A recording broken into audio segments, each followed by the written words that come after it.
Bismillahirrahmanirrahim. Assalamualaikum warahmatullahi wabarakatuh. Selamat pagi Indonesia.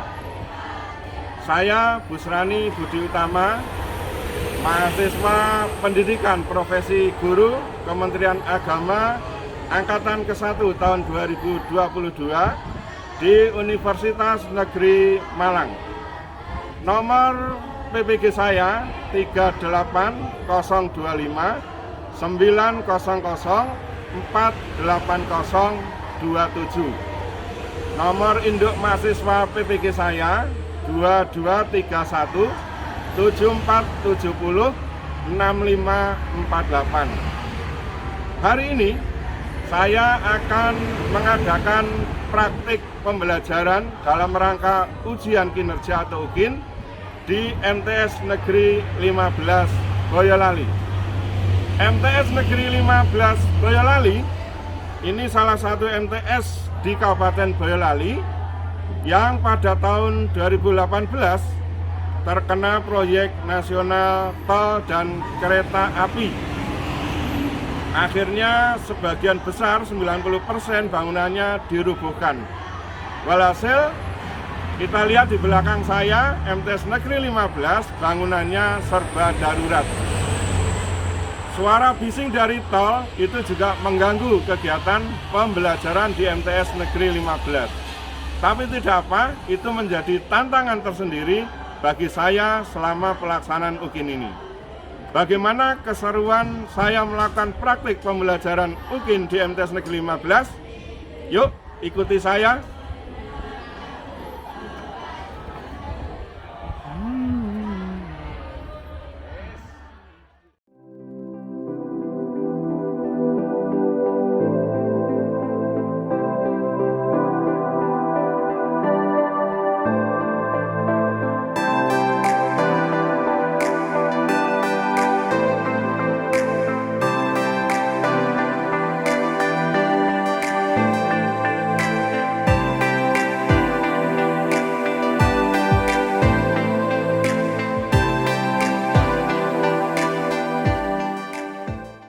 Yuk kita mulai anak-anak. Bismillahirrahmanirrahim. Assalamualaikum warahmatullahi wabarakatuh. Waalaikumsalam warahmatullahi wabarakatuh. Selamat pagi semuanya. Pagi. Bagaimana kabar kalian? Alhamdulillah. Luar Biasa. Baik anak-anak, hari ini Pak Budi suka sekali, bahagia sekali di 9B. Nggak usah tegang, banyak kamera. Karena selama satu hari ini Pak Budi jadi artis. Ya, tepuk tangan untuk saya dulu dong. Baik anak-anak, sebelum kita mulai pembelajaran, saya ingin ketua kelas, biar ini lebih barokah ya, memulai pelajaran dengan doa dulu. Kami persilakan ketua kelas untuk memimpin.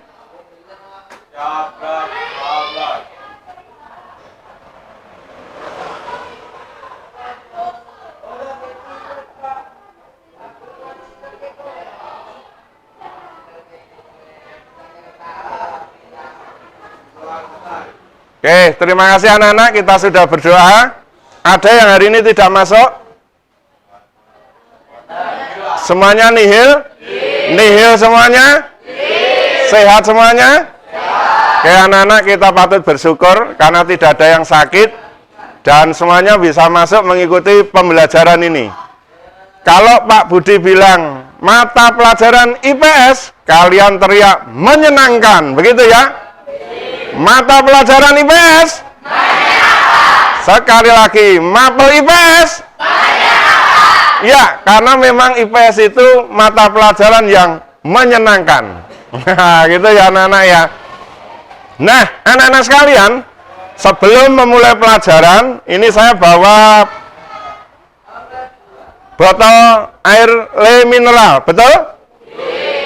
Isi apa kosong? Besar atau kecil? Besar. Kalau ini air mineral, le mineral juga.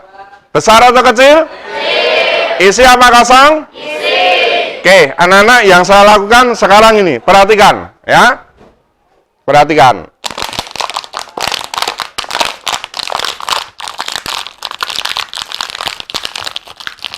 Botol itu utuh atau rusak? Rusak ya. Nah, sekarang ini yang akan, ya meskipun kecil, akan saya lakukan yang sama. Ya, ini. Utuh atau rusak? Utuh. Kenapa botol ini utuh tidak bisa saya rusakkan meskipun hal yang sama saya lakukan pada botol yang pertama? Kenapa? Karena ada, betul sekali, karena ada isinya.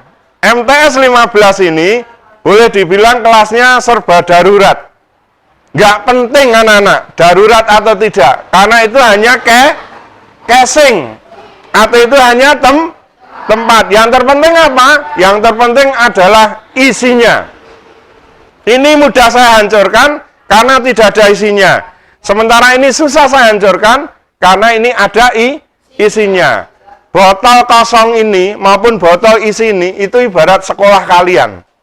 Meskipun kondisinya panas ketika siang hari, bising karena jalan tol, kemudian serba darurat, ini ya, AC-nya AC alami, tidak masalah karena itu hanya casing. Yang penting adalah isinya, dan isinya itu adalah kalian. Manakala kalian siap untuk mengikuti pelajaran ini dengan baik, maka terbuka peluang kalian akan menjadi orang sukses. Betul begitu? Betul. Oke anak-anak, ini yang pertama. Jadi pelajarannya yang penting adalah kalian. Sekolah mau sekolah dimanapun, besok di Semanila, di Adidas atau dimanapun, itu tidak masalah. Yang terpenting adalah kalian. Selama kalian berproses dengan baik, insya Allah kalian akan menjadi anak yang berhasil. Nah, terakhir untuk ice breaking kali ini, saya membawa apa ini?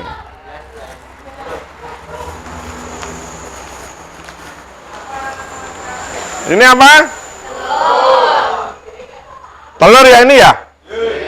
Ini telur mentah, yang tak jatuh oke pecah. Nah, saya ingin ada satu anak yang maju berani. Pak Budi pengen kalian mendirikan telur ini posisinya seperti ini, tidak guling. Didirikan, tidak guling. Ada enggak? Yuk, silakan maju. Firza, boleh maju, Otong. Praktek sini. Ini diberdirikan begini ya. Kita coba. Yuk, Firza, bisa enggak? Lepas. Nah, jatuh lagi. Yuk, coba berdirikan lagi. Lepas lagi. Coba berdirikan sekali lagi. Lepas lagi. Oke, Firza di sini aja. Telur ini tidak bisa berdiri ya, Nenek. Kenapa? Guling terus. Ya, telur ini nanti gambarannya seperti kalian. Sekarang ini apa ini? Gula. Saya ambil dari meja guru. Saya bawa gula, anak. Kalau pengen lihat boleh enggak apa-apa. Gula ini nanti saya taruh di sini ya. Nah, perhatikan ini. Nah, itu kameranya di situ. Saya taruh di sini. Oke, sudah saya taruh. Sekarang Firza lakukan yang sama, taruh di atas gula. Telurnya itu. Oke, bisa berdiri ya? Bisa. Tepuk tangan untuk Firza dulu. Pelajarannya apa, anak? Telur ini itu ibarat kalian. Ibarat kalian. Telur ini tidak bisa berdiri, jatuh lagi, didirikan, jatuh lagi. Sama seperti kalian jika ada masalah, ada kesulitan. Yang kalian butuhkan untuk bisa berdiri tegak apa? Seperti gula ini. Gula ini kemudian menopang telur ini, sehingga telur ini bisa berdiri. Gula ini adalah keluarga kalian. Gula ini adalah teman-teman kalian. Gula ini adalah guru-guru kalian. Manakala kalian jatuh, bangkit lagi. Rubuh, berdiri lagi. Dan manakala kalian susah, kalian butuh orang-orang yang membantu kalian untuk berdiri.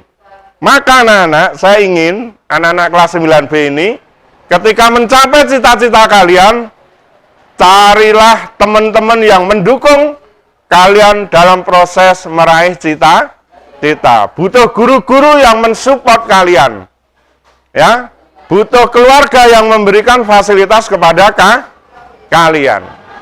Nah, pelajaran hidup yang saya sampaikan hari ini seperti itu anak-anak. Tepuk tangan dulu untuk kita semuanya. Oke, kita mulai sekarang. Nanti Pak Budi akan menjelaskan tentang globalisasi. Ya. Tujuan pembelajaran hari ini itu adalah menganalisis atau kalian paham pengertian globalisasi. Faktor-faktor yang memberikan hambatan maupun kemajuan terhadap globalisasi, lalu bidang globalisasi apa saja, dan yang terakhir adalah kompetensi di era tahun 2022 ini yang dibutuhkan ketika arus globalisasi ini ada. Kompetensi itu apa? Kemampuan yang harus kalian miliki. Endingnya anak-anak, kalian nanti tetap ya, globalisasi itu ada dampak negatifnya. Salah satunya adalah seperti kalian beli minum, terus botolnya kalian buang itu saja. Nanti akan saya tunjukkan video yang sangat menarik tentang pulau botol namanya. Nah, nanti ending dari pembelajaran globalisasi, kalian punya pemikiran yang kreatif, inovatif, untuk membuat botol ini menjadi barang yang berharga. Ya, bisa dibikin apa saja. Nah, pertanyaannya, ketika kalian mendengar kata globalisasi, yang terpikir di otak kalian pertama kali apa? Apa? Globalisasi nggak tahu? Nih ya. Ini gambar apa? Ini gambar bumi. Ini gambar pesawat. Ini gambar tangan. Ya. Pertama kali melihat gambar ini yang muncul di otak kalian apa? Apa? Bumi. Bumi dalam genggaman tangan. Anak-anak, dulu kalau mau kirim kabar ke saudara kalian di Sumatera, kalian butuh surat. Bikin surat, kirim ke pos ngirim ke Sumatera, dan butuh 2 minggu. Jawabannya akan muncul 2 minggu kemudian lagi. 1 bulan baru sampai di Jawa. Wicara kowe yang butuh uang untuk beli obat, burung sido mari atau malah mati, duitnya urung teko. Tapi sekarang, bisa enggak kalian ngobrol dengan orang di Sumatera? Bisa. Pakai apa? Handphone, HP. Bisa enggak kalian melihat siaran sepak bola di Amerika hari ini? Bisa. Pakai apa? Telepon, pakai internet, pakai YouTube. Semuanya bisa. Nah, itu bagian dari globalisasi. Dunia itu sangat pendek sekali ketika kita sudah masuk ranahnya globalisasi. Kalian ketika dulu mau ke Sumatera butuh berhari-hari. Sekarang ada pesawat yang hitungan jam sudah sampai besok kalau kalian pergi ke Malang, enggak piknik ya. Di Malang itu anak-anak, di Malang itu atau ke Bali itu biasanya berangkat pagi hari sampai Bali itu besok pagi jam 8. Karena harus pakai jalan darat. Tapi dengan pesawat hari ini jam 8 naik, jam 9 sudah sampai di Bali. Dan itu bagian dari globalisasi. Jadi dunia itu dalam genggaman. Nah, anak-anak coba perhatikan video di samping, ya. Di depan ini silakan diperhatikan.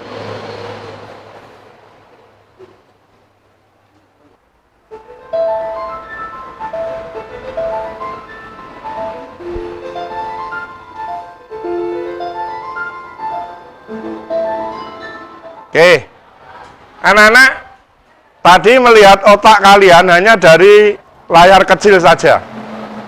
Dulu seolah-olah itu tidak mungkin, betul ya? Sekarang, jangankan otak anak-anak yang rumit. Kalian patah tulang itu, nggak perlu ada pembedahan. Jadi ada laser yang kemudian lubangnya hanya kecil, paling sak miniki. Tapi dari situ bisa nyekruk. Ya, kaki-kaki kalian bisa disekrup hanya dengan beberapa lubang, nggak perlu disobek. Kenapa? Karena kecanggihan teknologi. Setelah melihat ini, video ini tadi, di pikiran kalian yang terbayang apa? Besok teknologi itu seperti apa?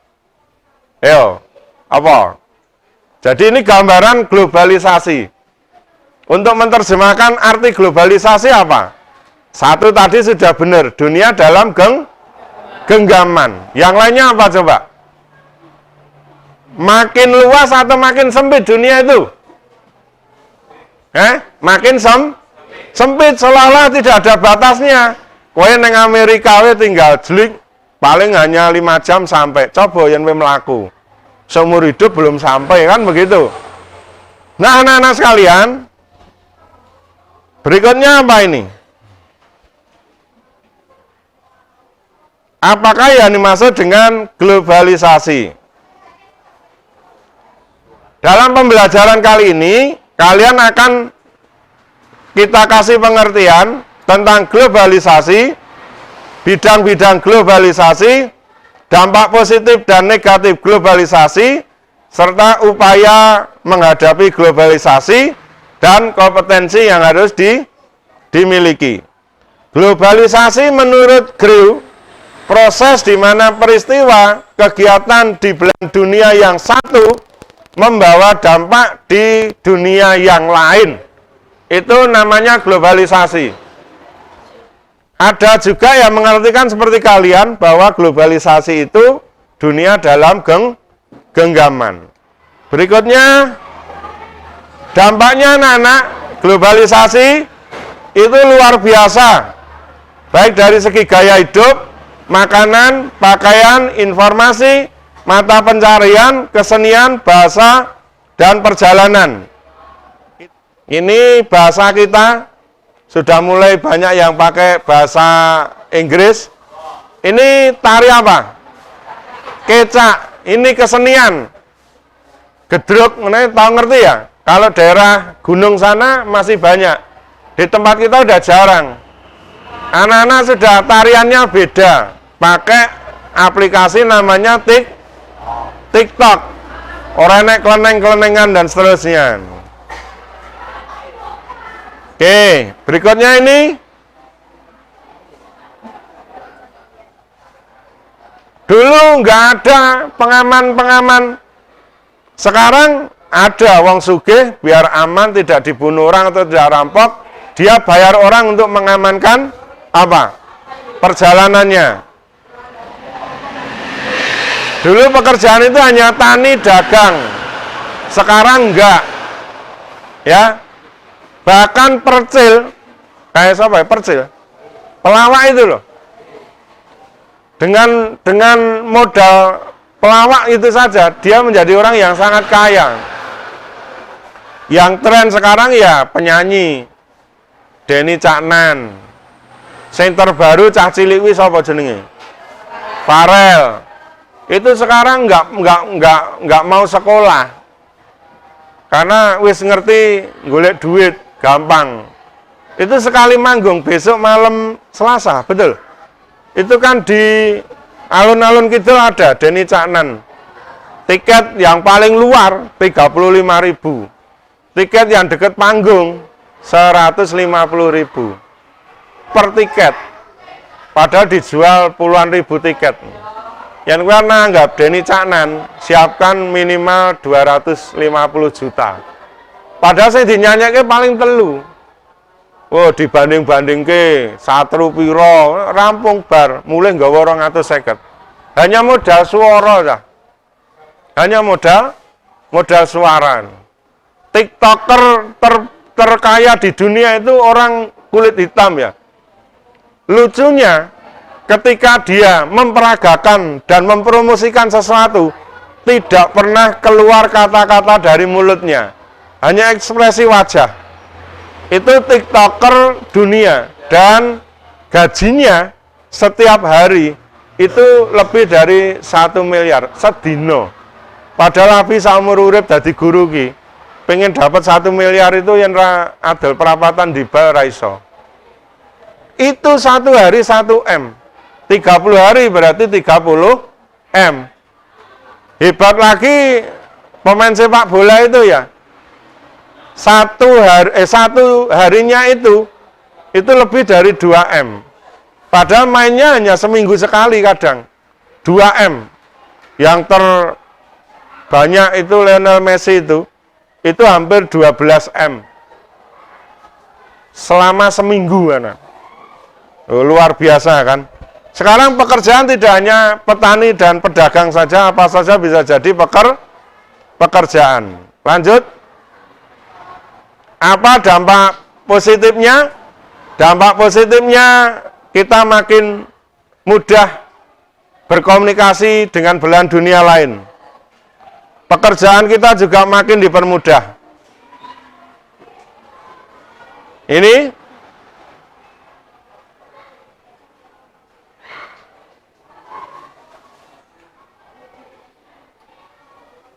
tapi apa ada dampak negatifnya? Ada. Nah, coba sekarang perhatikan ini.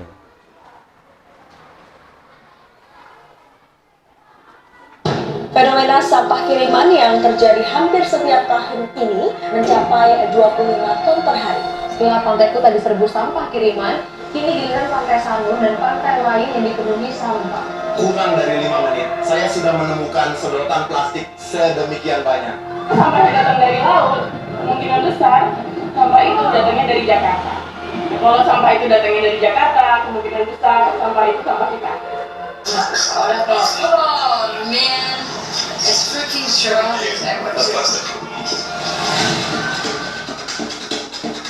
Ini sampah ini ya. Ini penyandang sebagai negara kedua terbesar yang membuka sampah plastik lautan. Di Indonesia, mereka lebih dari 93 juta sedotan plastik setiap harinya. Sering banget ketemu sachet yang tahun 80-an. Nah itu mungkin Indomie yang kita makan waktu kita masih SD nyampe ke sini gitu. Donald Trump, jangan buang sampah ke Indonesia. Indonesia bukan tempat sampahnya Amerika. Sampah plastik ini sulit diolah, Pak. Dan untuk ini harus dicuci, ditelet, itu butuh air yang banyak, dibuang ke sungai dan juga dibakar. Nah itu bahan kimia keluar. Masyarakat ini tidak tahu bahwa membakar plastik itu akan menghasilkan racun dan bersifat pemicu kanker. Kalau mikroplastik di tanah ini menunjukkan Bisa saja terkontaminasi ya. mikroplastik. Berarti yang pink ini kemungkinan ada di tanaman pencernaan kita juga kan?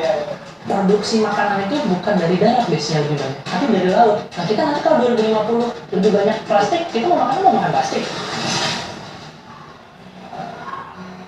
Bali kemarin kan sudah mengeluarkan regulasi tolak resep, tolak sedotan plastik. Bali sekarang bersih seperti ini.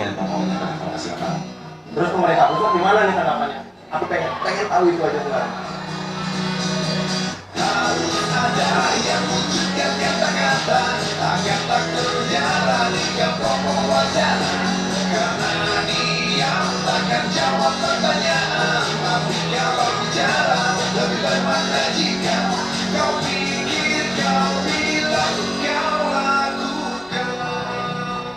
Selama saya masih bisa bersuara, saya tak akan berhenti berusaha demi semua yang kita cintai.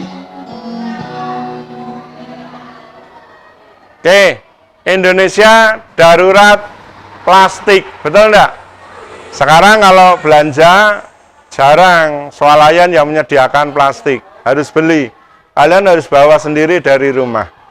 Nah, dampak negatif globalisasi, salah satunya adalah perilaku konsumtif. Orang begitu mudah membuang botol sehingga tadi ada gunung dari plastik. Anak-anak kalau ke Solo nggak usah jauh-jauh ya.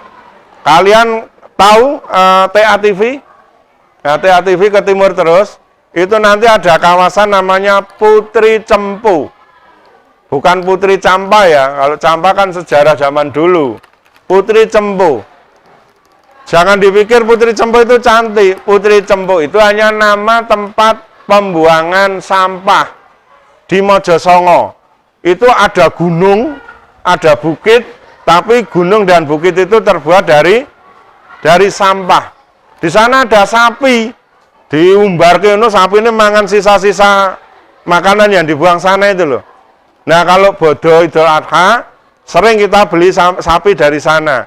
Ketika disembelih, dikeluarkan, itu loh, sing atine sama parunya ada ratusan bahkan ribuan cacing itu. Itu nggak perlu dikonsumsi, dibuang saja. Makanya sapi yang disembelih di Idul Kurban, beli dari Putri Cempo, jeruannya dibuang. Yang gunamu jeruannya diresiki ndak? Nabi diresiki. Setelah itu dipotong-potong karena jeruan sapi itu enak. Ya. Yang wing ngarani anduk ya, karena bentuknya seperti handuk ngono. Nah, ini dampak negatifnya. Lalu kompetensi yang harus dimiliki anak-anak di era globalisasi apa? Jadi anak harus kreatif dan inovatif. Nah, anak-anak, di pertemuan yang akan datang, kalian masing-masing akan saya kasih, kalian saya bagi 6 kelompok, ya. Satu kelompoknya ada 7-8 orang, masing-masing nanti tak kasih karton, kertas berwarna, dan salah satunya adalah botol. Jadi anak harus kreatif, harus inovatif. Botol bekas itu mau kalian gunakan untuk apa? Nah, itu yang akan kita lakukan di pertemuan yang akan datang. Tapi sebelum itu, anak-anak, sebelum kita tutup hari ini, satu video lagi Pak Guru tampilkan.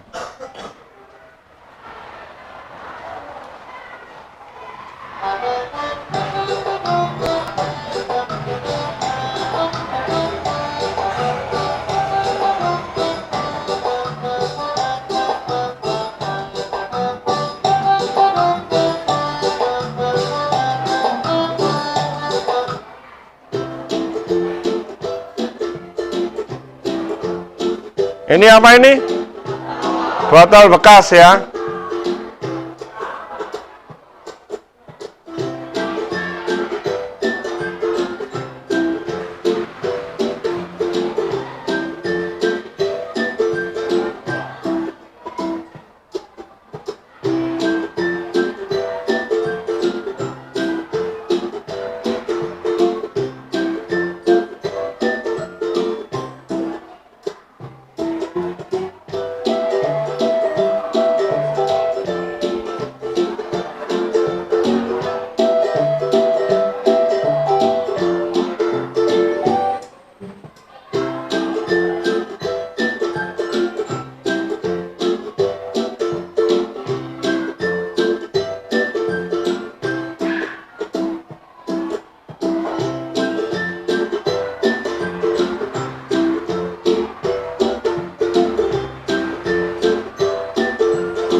Pakai lem ini.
Oke, ini tadi tempat apa? Tempat pensil. Dari apa? Dari botol? Dari botol bekas. Nah, anak-anak, nanti di pertemuan yang akan datang, kalian menyelesaikan proyek itu. Ini untuk merangsang pemikiran kreatif dan inovatif kalian. Bisa celengan, bisa tempat pensil, bisa mobil-mobilan. Dibikin begini kan jadi mobil-mobilan. Tutupin nanti jadi ban dan seterusnya. Nah, penilaian yang nanti akan saya lakukan adalah kalau rentangnya angka 1 sampai 4, jika produk kalian rapi, bagus, kemudian menarik, ya nilainya 4. Ya, termasuk kalian aktif atau tidak selama membuat proyek atau hasta karya tersebut. Dan nanti pertemuan yang datang kita akan bikin hasta karyanya. Anak-anak, untuk hari ini cukup. Semangat untuk kalian. Coba kita tepuk dulu. Tepuk 1, 2, 3. Oke, semangat ya. Jadi setiap dari kalian berhak untuk menjadi sukses. Untuk memulai sesuatu kalian tidak harus jadi sukses dulu. Tapi kalau kalian pengen jadi orang sukses, kalian harus memulai sesuatu dulu. Dan sesuatu itu adalah rajin belajar. Cukup untuk hari ini, Mas Ketua, Mas Otong, pimpin teman-teman untuk berdoa dulu. Silakan.